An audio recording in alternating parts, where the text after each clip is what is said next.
Bien, aujourd'hui nous continuons sur notre thème,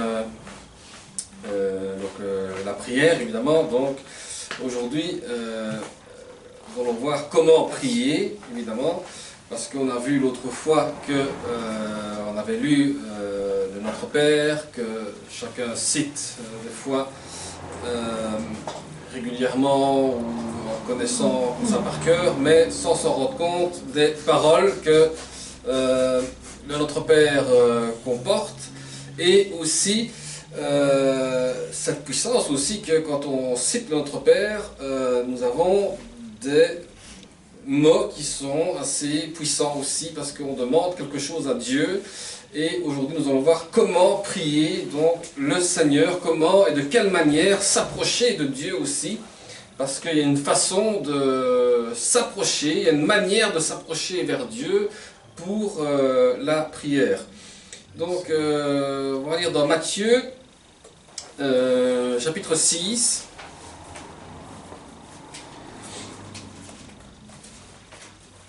Donc Matthieu chapitre 6 à partir du premier verset.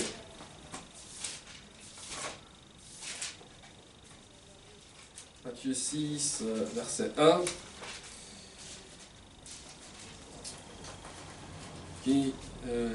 dont Jésus parle évidemment ici, en disant de « Gardez-vous bien de faire des dons devant les hommes pour qu'ils vous regardent, sinon vous n'aurez pas de récompense auprès de votre Père céleste. Donc, lorsque tu fais un don à quelqu'un, ne sonne pas de la trompette devant toi comme le font les hypocrites dans les synagogues et dans les rues, afin de recevoir la gloire qui vient des hommes. Je vous le dis en vérité, ils ont leur récompense. Mais toi, quand tu fais un don, que ta main gauche ne sache pas ce que fait ta droite, afin que ton don se fasse en secret. Et ton Père qui voit dans le secret te le rendra lui-même ouvertement. Et lorsque tu pries, ne sois pas comme les hypocrites, ils aiment prier debout dans les synagogues et au coin des rues pour être vus des hommes. Je vous le dis en vérité, ils ont leur récompense. Mais toi, quand tu pries, entre dans ta chambre, ferme ta porte et prie pour ton Père qui est dans le lieu secret, et ton Père qui voit dans le secret te le rendra ouvertement. Et en priant, ne multipliez pas les paroles comme les membres des autres peuples. Ils s'imaginent en effet qu'à force de paroles, ils seront exaucés. Ne les imitez pas, car votre Père sait de quoi vous avez besoin avant que vous ne lui demandiez.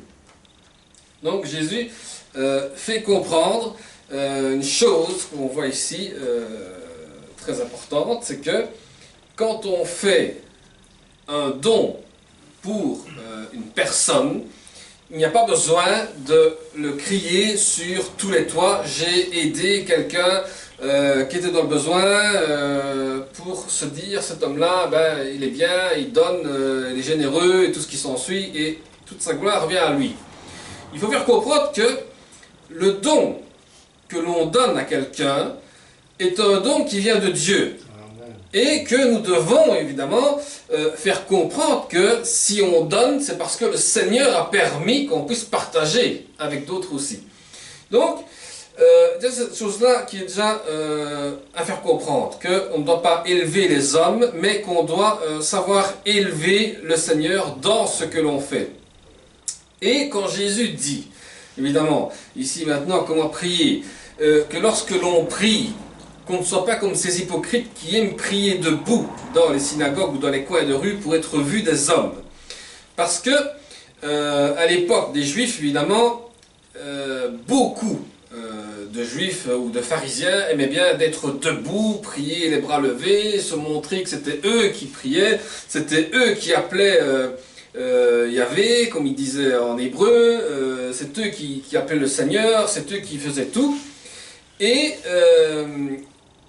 aussi d'autres, comme on voit ici, d'autres qui prient aussi, ne multipliaient pas les paroles comme les membres des autres peuples, parce que la prière est une chose qui est personnelle avec Dieu. Nous allons le voir aussi, mais il y a une prière aussi qui doit se faire dans l'assemblée. C'est-à-dire que la prière qui doit se faire dans l'assemblée est une prière que quelqu'un ou d'autres, même plusieurs, élèvent Donc le Seigneur, c'est-à-dire qu'on loue le Seigneur dans la prière. C'est-à-dire qu'on prie, Seigneur Jésus, nous te demandons que tu puisses nous édifier, que tu puisses nous bénir encore ce matin. Ce sont des prières de louange, d'adoration qu'on fait au Seigneur.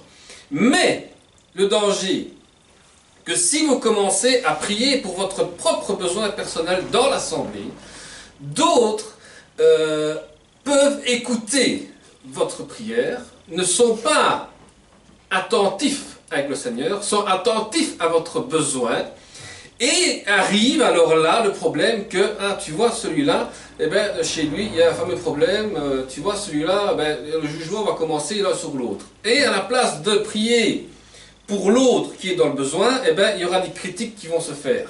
Donc, si on a un besoin personnel, et ça nous allons le voir maintenant, c'est que le Seigneur dit, entre dans ta chambre, prie le Père qui demeure dans le secret. Et là, tu verras que le Seigneur te répondra à ton besoin. Parce que il y a un exemple ici dans 2 Rois 4, chapitre 4 qui dit que seule dans la pauvre chambre, la mère de ses 2 fils ont récolté les vases vides. Ils ne sont que 3, mais une présence est là. Et dans la détresse, la mère avait crié à Élisée, « Comment sauver mes enfants de la main de Satan ?» Elle prend le peu d'huile, elle verse dans le silence, et dans cette demeure, le miracle s'accomplit. Donc, on voit ici, encore une fois, que cette mère de 2 enfants commence à prier dans le secret, pour chercher, évidemment, la présence de Dieu. Et donc elle a fait une onction d'huile évidemment sur son fils qui était possédé évidemment par Satan. Et c'est dans le silence et dans cette demeure où elle était avec son fils que le miracle s'accomplit. Donc des fois on fait des parades de prière comme des pharisiens, et dans les cas où il convient, il ne faut pas se cacher, mais faire comme aussi le prophète Daniel faisait aussi, de se cacher dans la chambre haute comme il a fait, pour prier pour son besoin personnel qu'il avait, parce qu'il était persécuté évidemment par l'Empire perse qui ne voulait pas que Daniel prie le Dieu Yahvé évidemment à la place de prier la statue, parce qu'il devait absolument prier une statue que lui ne voulait pas.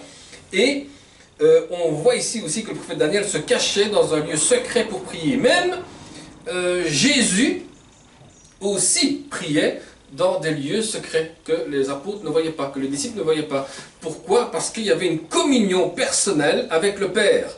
Et il y a la prière, alors là aussi, dans l'assemblée où tout le monde prie ensemble, mais nous élevons l'Esprit de Dieu. Pourquoi? Parce que comme ça, chacun de nous est rempli, évidemment, du Saint-Esprit pour comprendre ce que la parole veut dire à la personne aussi.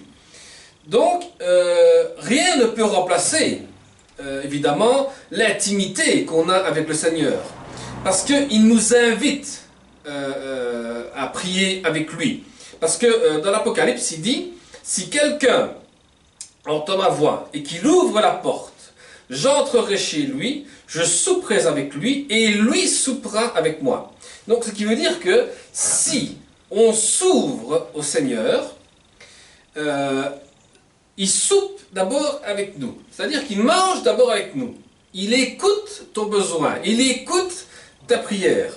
Et ensuite, lui, te donne une nourriture qui va t'aider à avancer avec lui. Voilà ce que le Seigneur veut nous faire comprendre. C'est-à-dire que d'abord, il frappe à notre porte, à la porte de notre cœur.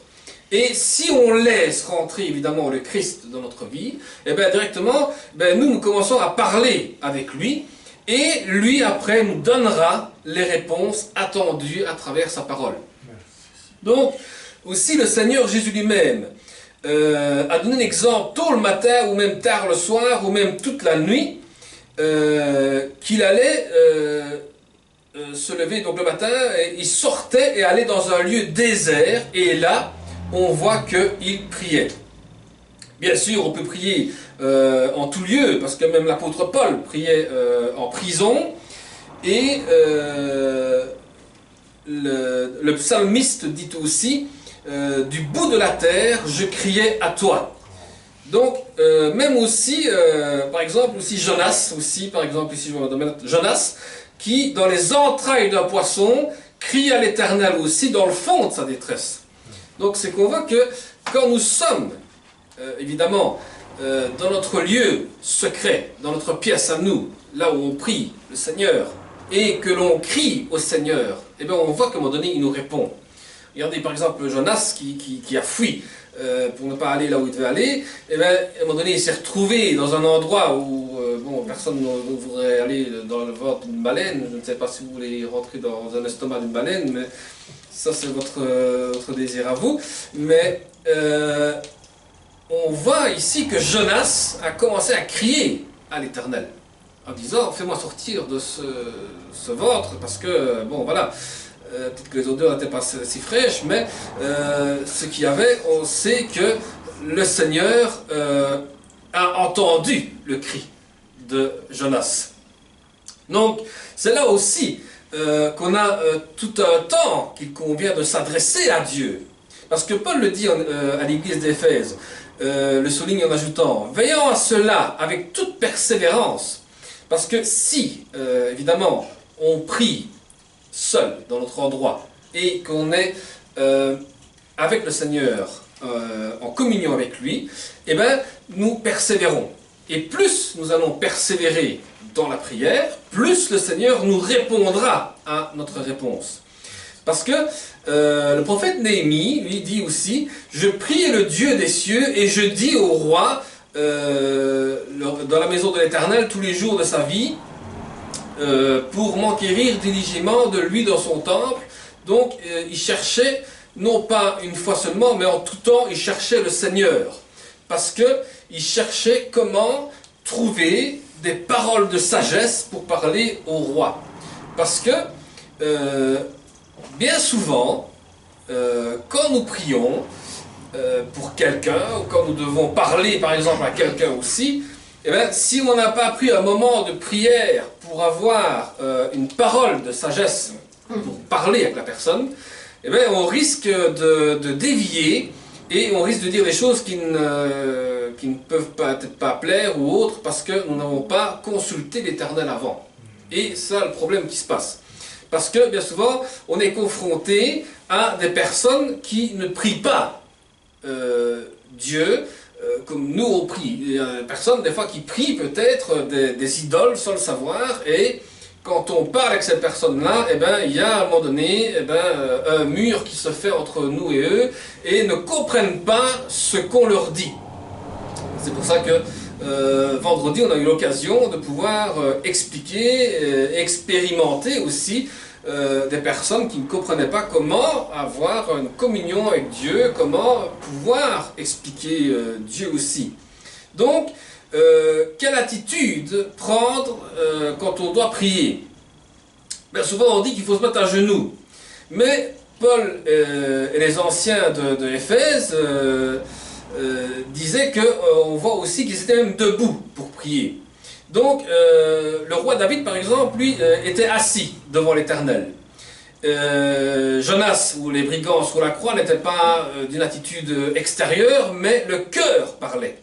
Donc, c'est-à-dire que nous pouvons prier à genoux, on peut prier debout, on peut prier assis, on peut prier dans n'importe quelle position. Le principal, c'est que votre cœur parle au Seigneur. C'est comme j'expliquais vendredi, quand moi j'ai commencé à prier le Seigneur, je ne sais pas comment on prie le Seigneur, parce que je demandais des fois à des pasteurs comment on prie, aucun n'a réussi à me répondre à ma question. Et quand j'ai commencé à insulter Dieu dans tous les sens, et puis qu'après j'ai commencé à pleurer, parce que le Seigneur avait commencé à toucher mon cœur, et que j'ai eu cette vision que le Christ m'avait montré la croix, évidemment, pour me dire que j'étais sauvé par sa grâce, et bien c'est de là qu'on voit que le cœur s'était ouvert pour parler au Seigneur. Donc, nous avons toujours une habitude de rassemblement, de nous lever pour la prière des fois. Certains restent même assis pour prier, certains se mettent à genoux pour prier, et tout cela, des fois, font des problèmes de comportement, ou des problèmes dans l'assemblée. Et ici, on ne demande pas que chacun se mette tous à genoux, se mette tous debout, ou se mette tous assis, ou autre. Ce qu'on demande ici, évidemment, c'est que le cœur soit ouvert au Seigneur. Ce n'est pas la position dans laquelle vous vous mettez qui va faire en vous une puissance que vous allez recevoir, c'est comment votre cœur s'ouvre au Seigneur. Donc, que vous soyez à genoux, debout, assis, couché, ou ce que vous voulez, ce n'est pas l'important. C'est comment vous laissez rentrer le Seigneur dans votre cœur. Donc, aussi, avec qui prier? Tout d'abord, bien sûr, on prie d'abord seul. Dans notre coin, à nous d'abord seul. Puis ensuite, il y a des moments où on prie tous ensemble dans une assemblée. Aussi, on peut prier en famille. Et la réunion de prière a toute son importance. Parce que il y a un rapport avec le Seigneur, parce qu'il fait une promesse. Parce qu'il dit, dans Matthieu aussi, que là où 2 ou 3 sont assemblés en mon nom, je suis au milieu d'eux. Donc ce qui veut dire que, même si nous sommes 4, si nous sommes 5, si nous sommes 10, si nous sommes une centaine, ce n'est pas le nombre qui fait, c'est le nombre de cœurs qui s'ouvrent au Seigneur pour avoir sa présence parmi nous. Par exemple, je prends l'exemple de vendredi, par exemple, on avait préparé un enseignement, l'enseignement n'a pas été fait, mais nous avons eu un débat tous ensemble où on a vu à un moment donné que le Seigneur parlait à travers des personnes et on a senti ce besoin des personnes qui ont compris ou qui ont cherché à comprendre des questions sur lesquelles on se posait. Donc, si la prière de l'Assemblée a toute son importance, elle n'exclut pas non plus de prier, mais plusieurs étaient encore rassemblés aussi des fois pendant la nuit, des fois ils sont rassemblés dans les maisons en train de prier, et on voit aussi par exemple dans les Actes des Apôtres qu'il y avait Jacques et les frères qui étaient en train de prier, et aussi on voit que c'était des petits groupes qui priaient aussi. Daniel avait prié avec ses amis, Paul priait avec les anciens de l'église d'Éphèse, donc ce sont toujours des petits groupes qui prient aussi. Et aussi donc on voit comment il est heureux aussi de voir des époux aussi qui prient l'un pour l'autre aussi, ou qui prient ensemble. Ça forme une unité, ça les soude, et aussi ça les aide à pouvoir avancer dans leur vie de famille, de se confesser les fautes, de reconnaître l'un envers l'autre ce qui s'est passé, et de reconnaître aussi ses fautes, et de prier pour ces problèmes-là aussi que nous avons des fois dans un couple. Donc, il y a une attitude de prière. Donc, dans quelle attitude intérieure s'approcher de Dieu? Tout d'abord, il faut avoir du respect envers le Seigneur. Parce que il se révèle à nous comme un Père, ayant toujours donc cet esprit de venir dans notre cœur, de nous adresser. Donc, c'est pour ça que Pierre dit le Père qui, sans acception de personne, juge selon l'œuvre de chacun. Donc, cela implique l'humilité. Donc, il faut être humble devant Dieu. Pas commencer à dire... j'avais un professeur une fois qui me disait à la faculté, moi qui dis à un moment donné, j'avais tellement de l'orgueil quand je voulais prier, j'avais dit au Seigneur, je te donne rendez-vous à une telle heure, une telle date dans la forêt, et il faut que tu sois présent. Et puis il a prié, il n'y avait rien qui s'est passé. Parce qu'il pensait que voilà, on donne une heure, une date au Seigneur, et Dieu doit être là à ce moment-là. Et ça ne s'est pas passé. Puis il a dit, quand je me suis humilié après devant Dieu, là j'ai vu et j'ai senti la face de Dieu qui s'est présentée. Donc, Donc l'humilité, donc ne pas multiplier non plus des paroles parce qu'on prend le temps de s'exprimer, on demande de nous parler, comme le prophète Samuel dit aussi, parle car ton serviteur écoute, et non écoute ton serviteur parce qu'il parle, parce que ce n'est pas... on ne doit pas dire à Dieu, d'abord écoute-moi parce qu'il faut que je te parle.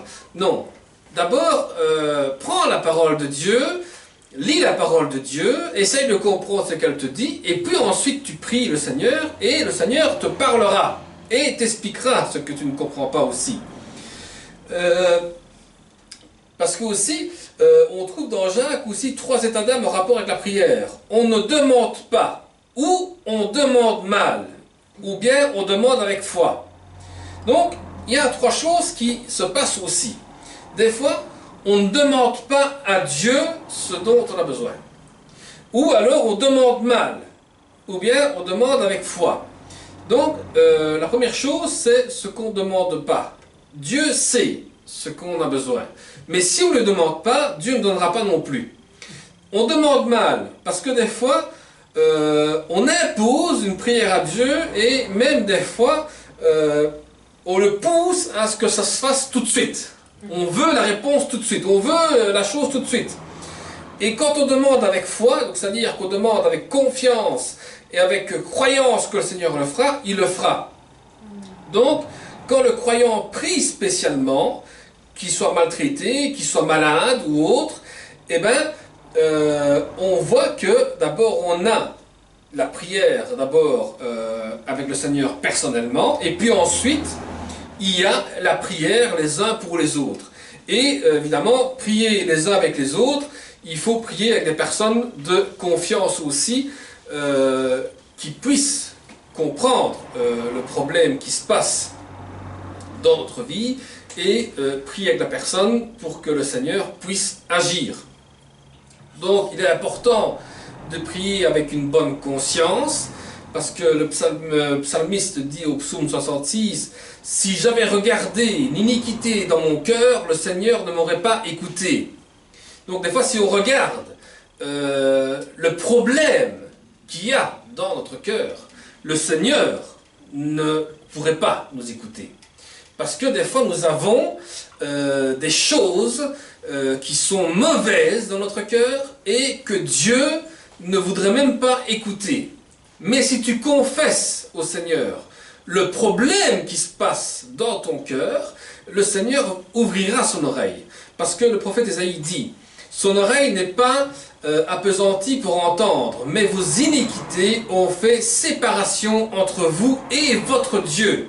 Donc ce qui veut dire que le péché a été reconnu et vraiment confessé, et tout homme qui priera au temps où l'on te trouve sera libre de demander dans la prière, parce que les Épîtres aux Hébreux dit « Nous croyons que nous avons une bonne conscience ». Donc on pense intérieurement qu'on a une bonne conscience, mais des fois il faut se remettre un peu en question quand on prie. Parce que des fois on prie, mais il y a encore peut-être quelque chose en nous qu'on n'a pas confessé au Seigneur, et le Seigneur veut que tu confesses ce problème-là qui est encore en toi. Quel est ce problème que tu n'as pas encore confessé? Et quand ce problème-là est confessé, eh bien on voit à un moment donné que Dieu bouge évidemment donc ces fautes-là.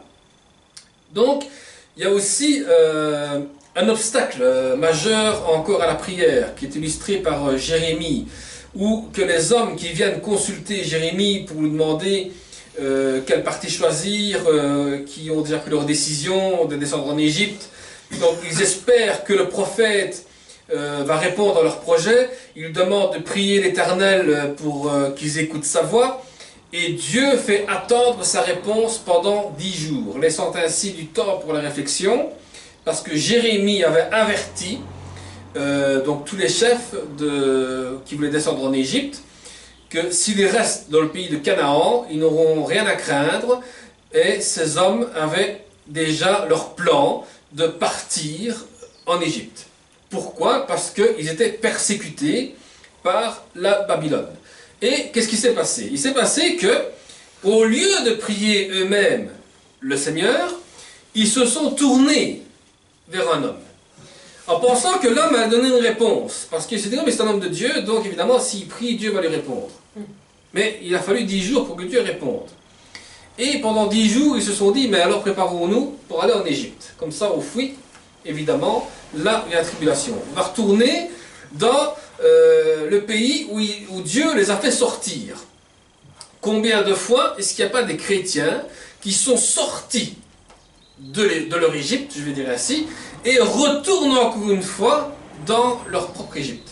Parce que Dieu leur a fait sortir, Dieu les a mis dans le pays de Canaan, là où ils ont trouvé le lait et le miel, comme la Bible dit. Et malheureusement, quand ils s'éloignent du Seigneur, ils s'étonnent qu'ils trouvent des problèmes dans leur vie et ils veulent fuir leurs problèmes en disant « si on retournait là où on était avant, on était bien ». Mais ce n'est pas comme ça que le Seigneur veut. Le Seigneur veut qu'on parle avec lui. Donc, quand faut-il prier? Eh bien, évidemment, la parole dit « Quand tu t'adresses-tu à moi et quand pries-tu » Donc, qu'est-ce qu'on lui répond au Seigneur à ce moment-là?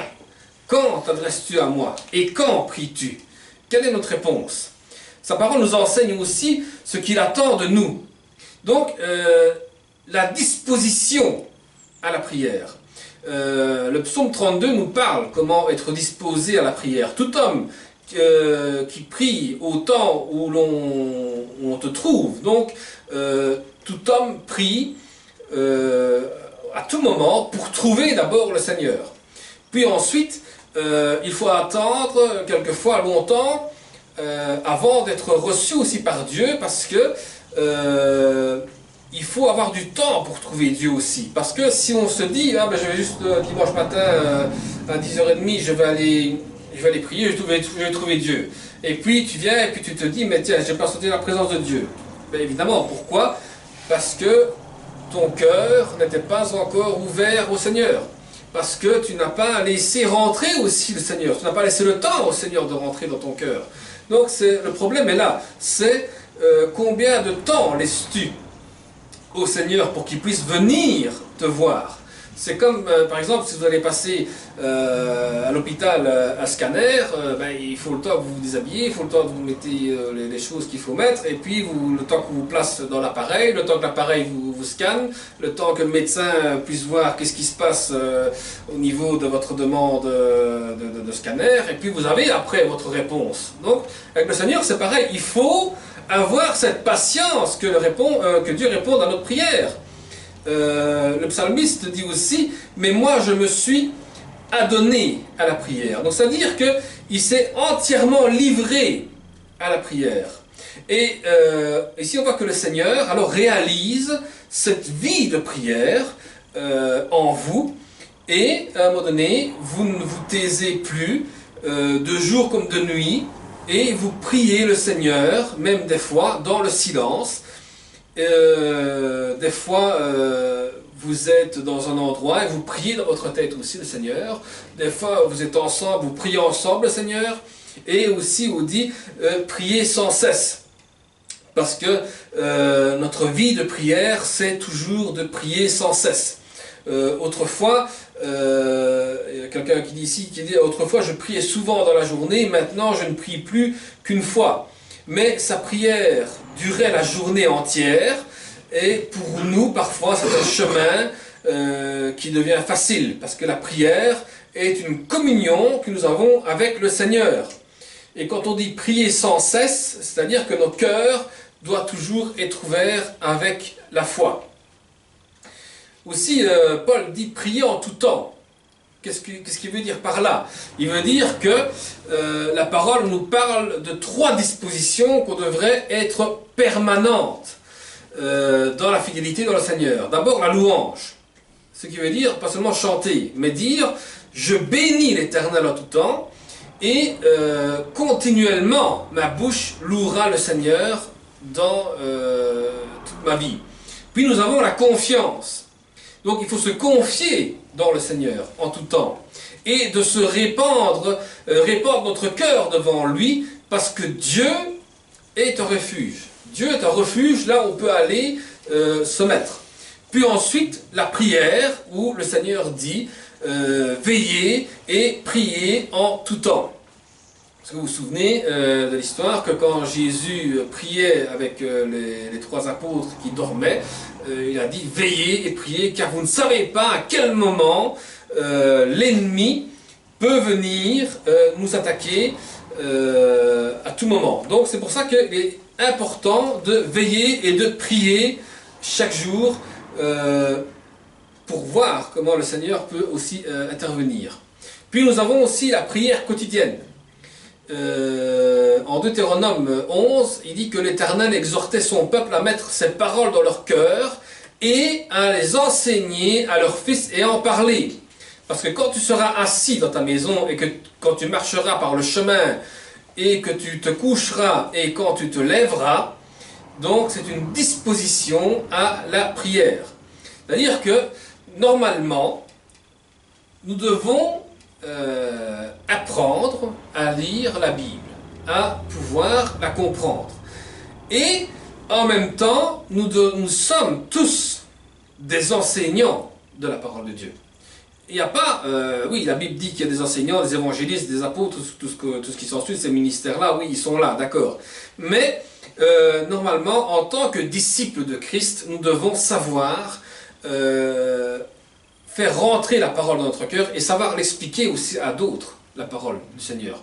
Et c'est vrai que, comme vendredi nous avons parlé aussi, par exemple, ceux qui avaient suivi, par exemple, le catéchisme ou autre, par exemple chez les catholiques, on leur a appris une partie de la Bible, mais quand on pose une question, ils ne savent pas répondre. Pourquoi? Parce que il n'y a pas assez d'enseignement approfondi dans la lecture. C'est comme je vous ai dit plusieurs fois que quand vous lisez la Bible, essayez de comprendre ce que l'auteur veut vous dire et mettez-vous à la place du personnage que vous lisez pour comprendre qu'est-ce que moi j'aurais fait à sa place aussi. Par exemple, Jésus, quand il était sur la croix, ben, mettons-nous à sa place, couché sur la croix, et qu'on commence à vous crucifier. Et puis qui vient dire, Père, pardonne-leur parce qu'ils ne savent pas ce qu'ils font. Qu'est-ce que nous, on aurait dit au Seigneur, à Dieu à ce moment-là, à notre place? Si nous, on était à la place de Jésus, qu'est-ce qu'on aurait dit? Seigneur, envoie ton armée, fais quelque chose, ou Seigneur, supplie-le de ne pas le faire. Ou... Non, ici on a vu une prière, Père, pardonne-leur parce qu'ils ne savent pas ce qu'ils font.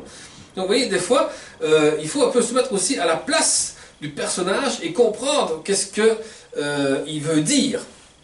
Par exemple aussi, reprenons aussi par exemple Jonas, qui voulait fuir pour ne pas aller évangéliser là où Dieu voulait l'envoyer. Donc, qu'est-ce que nous, on aurait fait aussi? Est-ce qu'on aurait fui aussi ce que Dieu aurait demandé? Ou bien, si on était dans le ventre de la baleine, qu'est-ce qu'on aurait fait aussi nous autres? Est-ce qu'on aurait crié à l'Éternel pour en sortir? Ou est-ce qu'on serait resté à l'intérieur et mangé les petits poissons qui sont là, crus comme des sushis, et voilà. Donc, vous voyez comment, des fois, la prière est importante.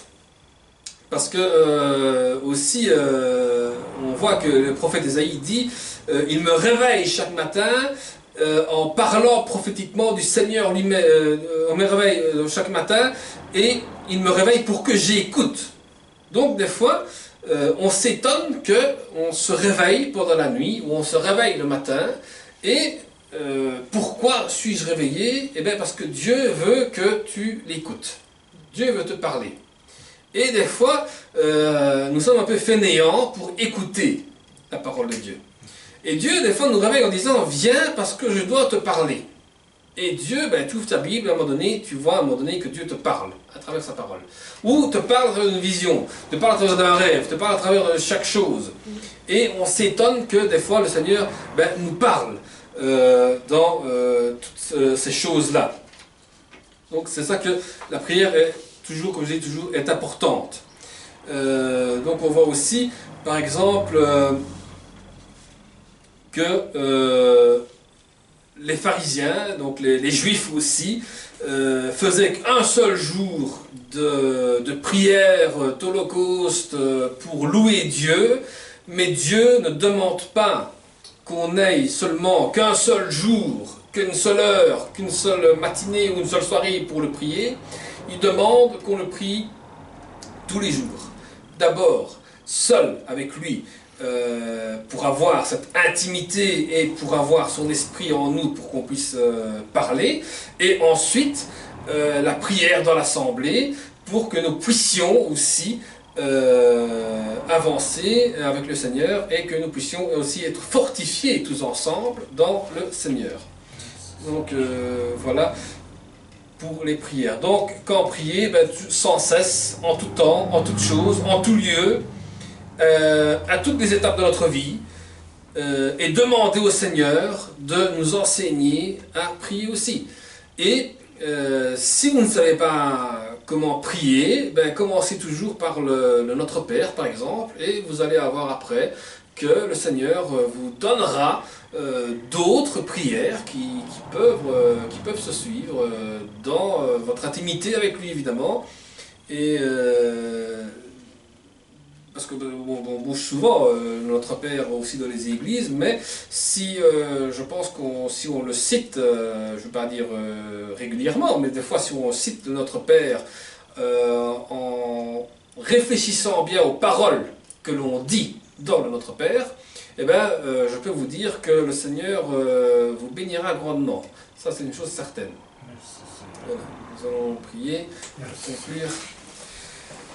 Seigneur, nous te remercions, te bénissons encore, Seigneur, aujourd'hui. Merci encore, Seigneur, pour comment nous devons prier, comment nous devons te parler, Seigneur.